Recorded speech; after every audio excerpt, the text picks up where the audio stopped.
Bon Voyage TV. I'm Gerard Murphy from Bon Voyage Cruises and Travel.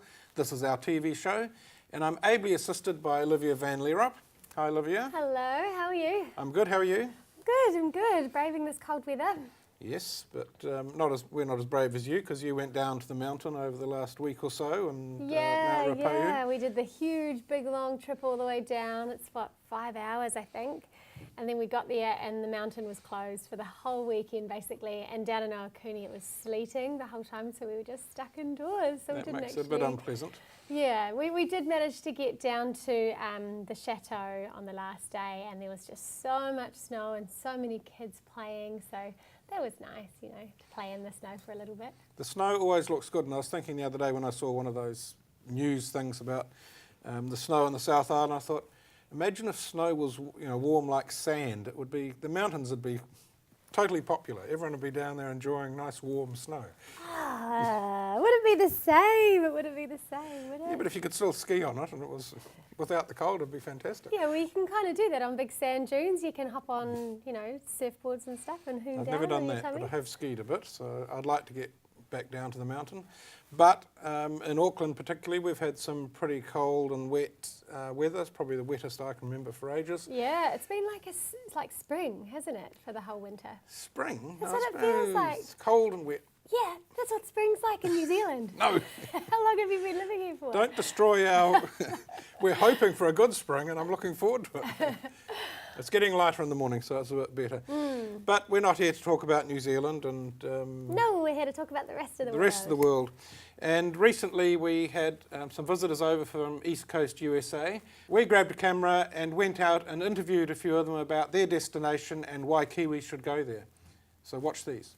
We're now with Mary Kay Verber from Hudson Valley region. Welcome to Auckland. Well, thank you. It's a pleasure to be here with you. And you're from Poughkeepsie, I am. believe. Yes. And I'm pleased to say I have sent people to Poughkeepsie over the years, mainly to visit IBM. I presume they're still there? Yes, IBM is there and they're working hard with both manufacturing the mainframes and chips. And when people come and have some time off, we've got wonderful things to do in the area. So after they've finished their meetings with IBM, what would you suggest for them for a weekend? Well, you know, we have 5 things that you won't find anywhere else in the U.S. We have the walkway over the Hudson, which is the longest linear bridge in the world, and it's 212 feet over the Hudson River.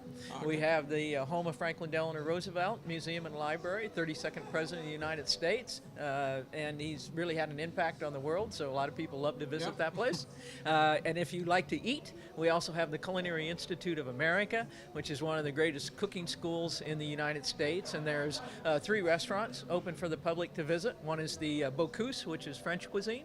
Then we have the Caterina de' Medici, which is Italian cuisine, and then we have the American Bounty, which is farm to table.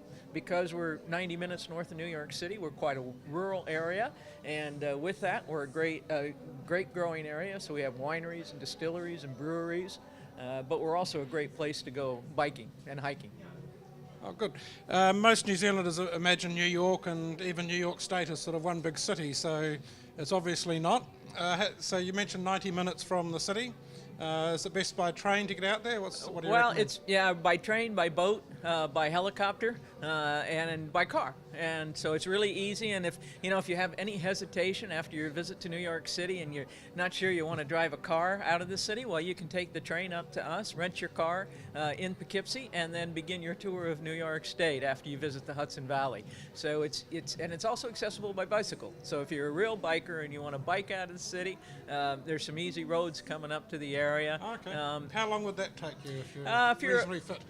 Well, if you're reasonably fit and you can do 10, 12 miles an hour, I would say it would take you about 3 to 4 hours to bike up into the area if you're pretty fit. Although I have to say there's some pretty good hills because we are a part of the Appalachian Mountain Train. Right. So we also have good hiking with the Appalachian Trail coming through, and it would be a good fit trip. And also, maybe you want to kayak.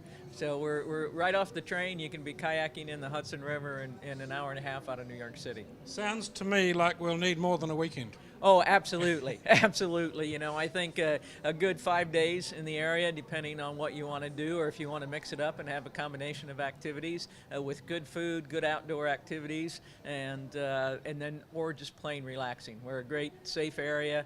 We have a lot of walkable villages and towns, so you can get right off the train and not even need a car and stay in the area. Excellent. So that's Hudson Valley, only 90 minutes from New York City. Yes. Thank you for joining us. Well, it's a pleasure to be with you, and we hope to see you in New York. Absolutely. Thank you. Thank you. I'd now like to introduce you to Kat from Cat Pair Consulting from Washington, D.C. That sounds like a very serious sort of title. You're a political consultant, or what do you do? Well, I worked for a company called Bike and Roll DC for 6 years and now formed my own company because my favorite thing was working with the trade. So I represent Bike and Roll DC still, and then Bike and Roll in New York City as well, and a company in Boston called Urban Event Tours, and all three do urban cycling tours, guided, and also rentals. Okay, so New York by bicycle. Scary, right? Yeah, perhaps.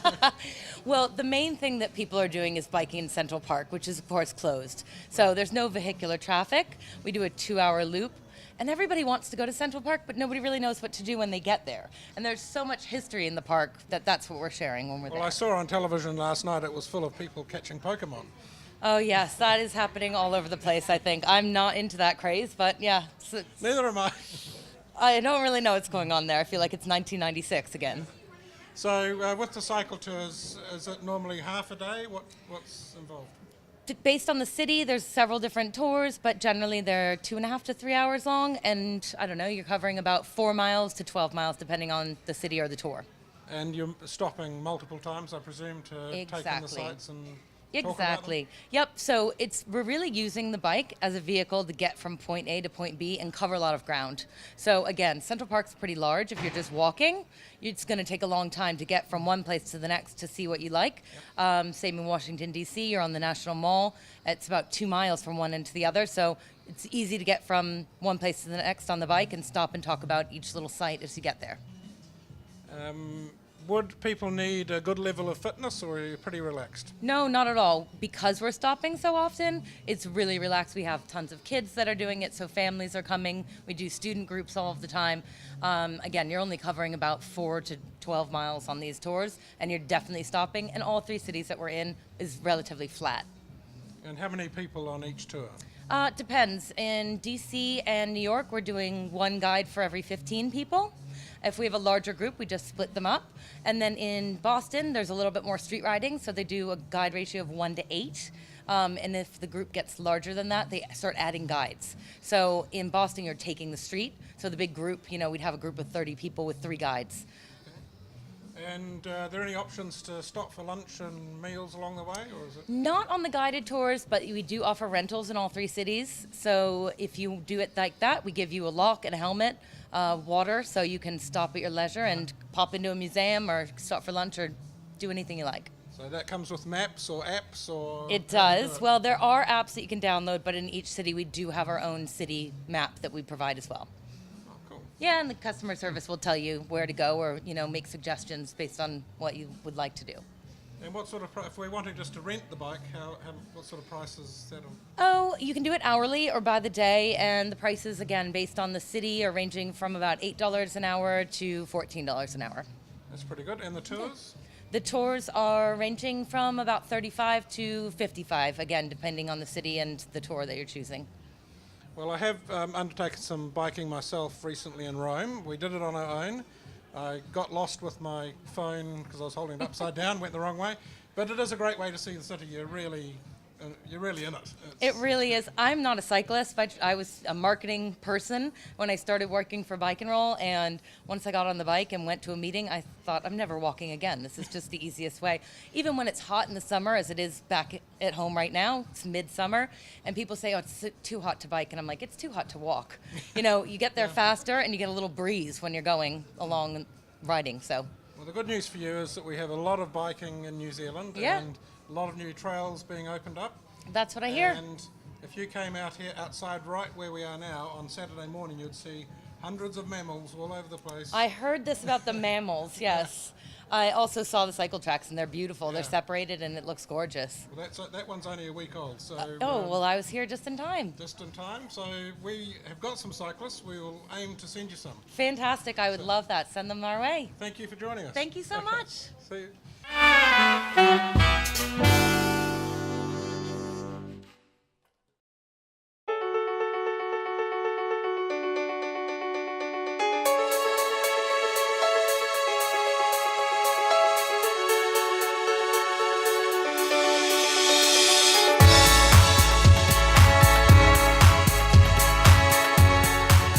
An extraordinary vacation begins with an extraordinary trip.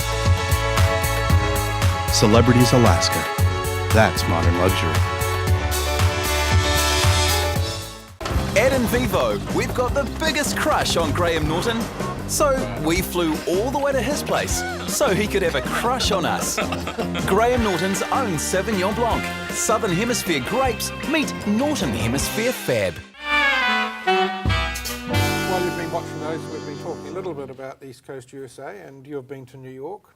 Yeah, I absolutely loved it. I spent a week there with my sister for Christmas, and it was amazing. That would be great to be there at Christmas. Get any snow? Oh, it was loads. It was just white, but it was beautiful weather. We had blue skies and white ground. It was Frank stunning. Sinatra music and Bing Yeah, Crosby. and- exactly. That was just playing in our heads the whole time.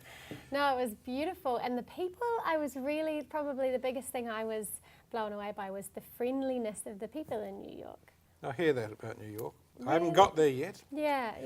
And I think it might be a combination of one, that they're friendly, but also that they're probably more stereotypically outspoken and a bit Outgoing. louder and outgoing. Yeah, so they're not afraid to say, hey, how you going? And have a chat to you when you walk in. And if they recognise your accent, they'll, start a conversation that way. So yeah, I was really surprised. So you'd recommend a good week in New York, just as Yeah. a start? Oh yeah, you can spend loads of time there, I think. There's loads to do. And I think as those East Coast USA people were intimating, start in New York or Boston and then add the rest of their destinations, and you could easily fill in 2 or 3 weeks Oh yeah, easily. without any problems. Yeah, definitely. Well, we are now heading back to New Zealand and Australia in the South Pacific. We're going to talk a little bit about Celebrity Cruises, who are sponsoring tonight's show. If you've been a long-time watcher of Voyage TV, and there are 3 of you out there, I believe. There are a few. There's a few more than that, yeah. Including my cousin Dave. And my nana watches this. Nana's still watching. It's good. But you may remember Olivia and I went down to the Celebrity Solstice last April when it was in port. They gave us virtually free rein of the ship with our cameras, and we met a lovely guy called John Paul, who is the hotel manager, ran the whole ship apart from the driving and engineering of it. So have a look at some of the highlights of our visit to Celebrity Solstice. And our special guest is John Paul, who is the hotel manager for Celebrity Solstice. Welcome to your own law. Thank you very much. Welcome aboard. And how many staff altogether underneath the 9 departments then? There is 1,256 crew members on board the ship. Wow, that's amazing. Do you know all their names? Of course I do. And how long would they be on the ship for? 'Cause Depending on the position that they're in, a crew member comes on board for what we call a contract. So they're basically contractually bound to start on one day and finish on one day. And as mentioned, depending on the position, it could be anywhere from 4 months to 8 months. So with all these crew that you have on board, I imagine, coming from my super yacht background, there's a lot of scandal that goes on, when you've got many days or weeks at sea, crew can get upset, there can be fights, there can be all sorts of things. So how much of that do you have to deal with? Well, fights are very rare, I will say that. But, we are a big floating city with 1,250 crew members. On average, about 3,000 guests. It really is a city. We've got all the resources of such. So anything that would happen in a city tends to happen on a ship at some time or another. And is there a majority of a certain type of nationality on board as crew, or is it really just an even mixture? We've got some big nationalities, well-represented nationalities, and that varies depending on where our hiring partners are around the world. And what about in terms of guests on board, nationalities? Guests on board is changing as well, and that really Absolutely, depends on the type of cruise that we're currently on, and the itinerary that we're on, where we're sailing. I think as we leave Australia and New Zealand, We're sailing with approximately 1,300 Australians on board. Oh, wow. Bearing in mind that we left from Australia. We're Yeah. midway through right now. Yeah. I believe we've got 300 New Zealanders on as Oh. well. And then the rest is a balance between Americans, Canadians, Germans, French, really every Yeah. nationality is represented Real here. mixture. Yeah, oh, fabulous. So when you have the changeover, so this cruise started in Sydney, you have 3,000 odd people getting off and 3,000 getting on. There's no late checkout. It's a very daunting thought, isn't it? Now, I know Yeah. there's no late There's checkout. no late Can you checkout. Explain what happens in a relatively short space of Absolutely. time. It's logistically, it's a mammoth task to turn a ship over in a very short period of time, and we don't sit in a port and kind of get everyone off and then get the ship all ready for a new cruise the next day. We do it in basically an hour. The preparations would begin the previous day. All of the teams would get ready what they need to, and then we would start disembarkation at approximately 6:30 in the morning. Yep. We started in Sydney, and by the time we get the last guest off is usually just before 10 a.m. And we aim to get our first guest on board the ship at 10:45 a.m. So very, very That is tight. just such madness, because you've got to change all the sheets, you've got to redo all the rooms, get all the food on board. It's our laundry master's favorite day. Oh, I know. Yes. I've been there on a smaller scale. I think that is one of the most significant jobs that day, is just getting every single stateroom ready. Yeah. And that's a process that has taken years of practice. Yeah. We've got it down to a fine art, and usually we manage to get our guest rooms open for our guests approximately 1 o'clock, so they can come on, they can have a little bit of lunch in any of the venues that we have, and by 1 o'clock they can head off to their rooms and Gosh, that's extremely start impressive. unpacking. Far Yeah. out. That's one of the keys with cruising, of course, is you get into your cabin, you're unpacking once. So on this cruise, you've started in Sydney, been to Bay of Islands, you're going Tahiti, Hawaii, and finishing in Vancouver. Correct. We're going. That's actually 2 cruises. This is our repositioning, going from Australia and New Zealand over to Alaska, and we'll spend the Canadian summer, American summer in Alaska. So this repositioning cruise is actually broken down into 2 parts: Sydney to Honolulu, Yep. and we'll spend a couple of days in Honolulu and Lahaina, and then we'll do the second leg over to Vancouver. It'll be 1 of 2 calls in the season of Vancouver, and then for the duration of the summer, Solstice will be based out of Seattle. Next door to that is Blue, which is a very, very successful concept we introduced for the dining of our guests that are staying in our Aqua Class suites. And Aqua Class is really based a lot about wellness and health, and features the spa, but also features clean cuisine, and that's all available in Blue.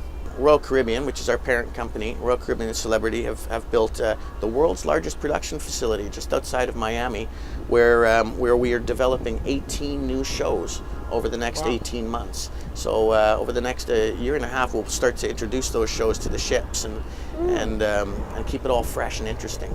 So I take it there's a whole pool of talent people that are searching the globe for you. They haven't asked me yet. You're not personally like an expert to judge. I'm still waiting for the phone call.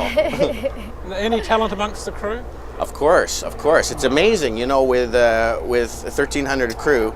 It's amazing what they're able to do, and every now and then we'll get the crew together and say it's an opportunity to come and show us, what talents you have, and do a crew talent show. And I'm always blown away by some of the amazing talent that is here on board the ship.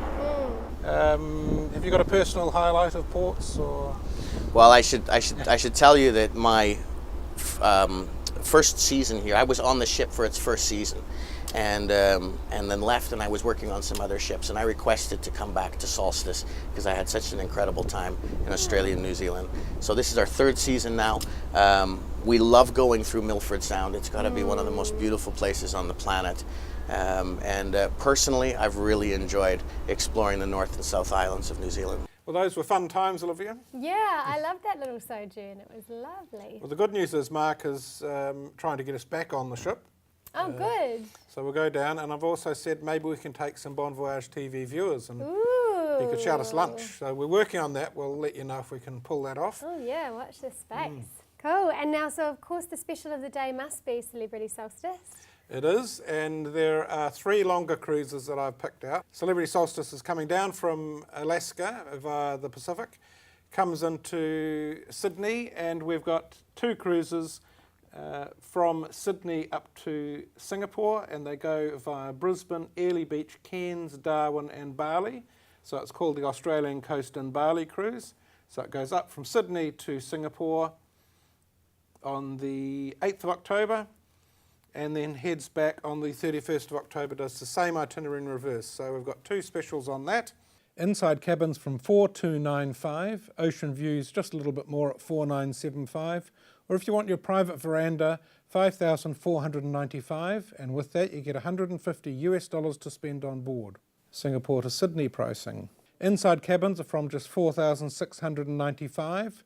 Ocean view cabins are sold out unfortunately, but we have veranda cabins with your private veranda for 6,695.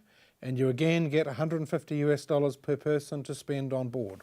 And the third one, which is the one I like, is from Sydney via the Bay of Islands to Auckland, up to Tahiti, Mura and Bora Bora and Papeete, Lahaina on the beautiful island of Maui, and finishing in Honolulu. That departs Sydney on the 20th of April, or you can join it in Auckland a couple of days later if you like. An inside cabin will set you back only $6,995. Ocean view cabins, $7,595, or a private veranda cabin from $7,975. Yeah, so hopefully we can get ourselves back down on the ship and maybe take a few viewers for lunch. Sounds fabulous. Yes, we'll let you know. Now, Olivia, across to the news desk. Have you found anything interesting for us? Yeah, interesting and slightly macabre today. Hotel guests in Melbourne will soon be able to stay in converted prison cells when a new Adina Hotel opens in the city's historic Pentridge prison. The 120 apartment hotel 8 kilometres from Melbourne CBD will blend contemporary architectural design with the property's distinct and remarkable heritage. A new development will be built next door, offering further 9 levels of accommodation, communal facilities and 6 levels of residential apartments. The hotel will include the prison's chapel, which will be used for weddings and special functions. Really? Some prison cells will be kept in their original condition so visitors can see them how they were.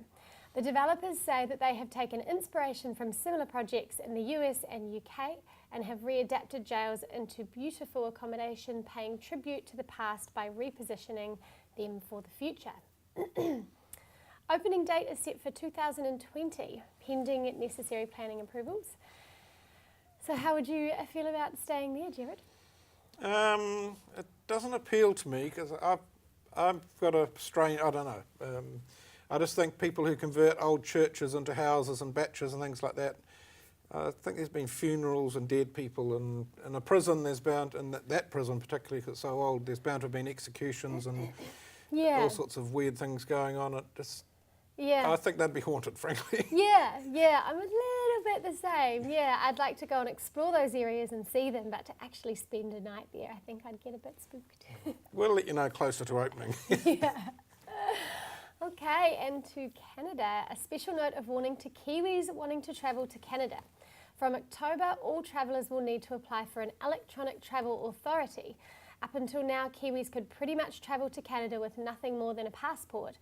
But from now, Canada will, much like the USA, require to know quite a bit more about arriving visitors. Like USA's ESTA, the applications are processed online and consist of providing full passport, some personal details and brief details of your travel plans. It's a relatively painless process and carries a small fee of $7 Canadian.